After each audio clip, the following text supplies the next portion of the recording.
আসসালামু আলাইকুম প্রিয় দর্শক। আমি আজকে কথা বলবো ওসিয়ত নিয়ে, অর্থাৎ মুসলিম আইন অনুযায়ী ওসিয়ত বৈধ কিনা, কতটুকু সম্পত্তি ওসিয়ত করতে পারে, কে এই ওসিয়তটা করতে পারে, কার বরাবর করতে পারে, আবার ওসিয়ত বাতিল করা যায় কিনা, এই বিষয়টা নিয়ে বিস্তারিত আলোচনা করবো। আমি অ্যাডভোকেট আতিয়ার সিকদার, ঢাকা জজ কোর্ট নিয়মিত আইন প্র্যাকটিস করি। অর্থাৎ আমি যদি দেখি যে কতটুকু সম্পত্তি ওসিয়ত করা যায় আর কে ওসিয়ত করতে পারে, মুসলিম আইন অনুযায়ী যে কোনো ব্যক্তি, অর্থাৎ একজন মুসলমান যে কোনো ব্যক্তিকে ওসিয়ত করে যেতে পারে। ওসিয়তটা আইন সিদ্ধ। আইনেই বলা আছে যে তার সমুদয় সম্পত্তি, অর্থাৎ কোরআনে এখানে উল্লেখ করা আছে, সে ওসিয়ত করে যেতে পারে। অর্থাৎ যদি কোনো ব্যক্তি তার সম্পত্তি ওসিয়ত করে যেতে চায় যে কোনো ব্যক্তির বরাবর, তাহলে সে করে যেতে পারবে।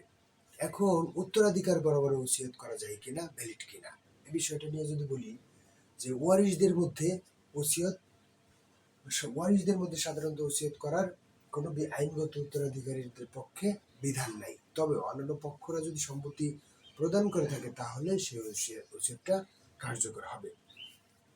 কতটুকু সম্পত্তি ওসিয়ত করতে পারবে?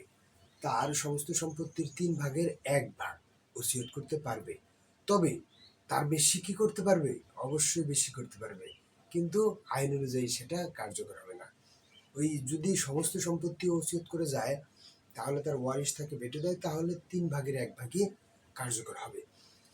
এখন ওসিয়ত বাতিল করা যায় কিনা, এটা সবচেয়ে গুরুত্বপূর্ণ বিষয়। যদি কোনো ব্যক্তি চায় যে আমি একটা ওসিয়ত করেছি, সেটা আমি বাতিল করতে চাই, যে কোনো সময় এটা বাতিল করতে পারবে। এই বাতিলের জন্য তেমন কোনো আনুষ্ঠানিকতার প্রয়োজন নাই, তেমন কোনো কিছু করার প্রয়োজন নাই। জাস্ট আর একটা দলিল করলো অথবা ওইটা বাতিল যে ঘোষণা করলো, এতেই এনাফ। এটা কোর্টেরও যাওয়া লাগবে না, এটা কিছু করতে হবে না।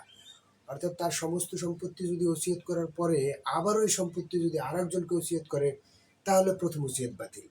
দ্বিতীয়বার ওসিয়ত করার পরে যদি ওই সম্পত্তি আরেকজনের কাছে ওসিয়ত করে, তাহলে ওই দ্বিতীয় ওসিয়ত করছে সেটাও বাতিল। কোনো এক ব্যক্তি একটা বিবাহ করলো, স্ত্রীকে সমস্ত সম্পত্তি ওসিয়ত করে দিল, পরে আরেকটা বিবাহ করলো, ওই স্ত্রীকে বললো যে তুমি কাউকে বলবা না আমি আমার সম্পত্তি ওসিয়ত করেছি।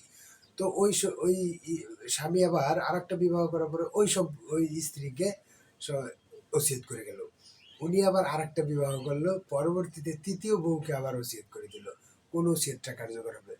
যদি কোনো ব্যক্তি 4-5টা বিয়েও করে, লাস্টের যে ওসিয়তটা, সেই ওসিয়তটা কার্যকর হবে, আর আগের ওসিয়তগুলো অটোমেটিক বাতিল হয়ে যাবে।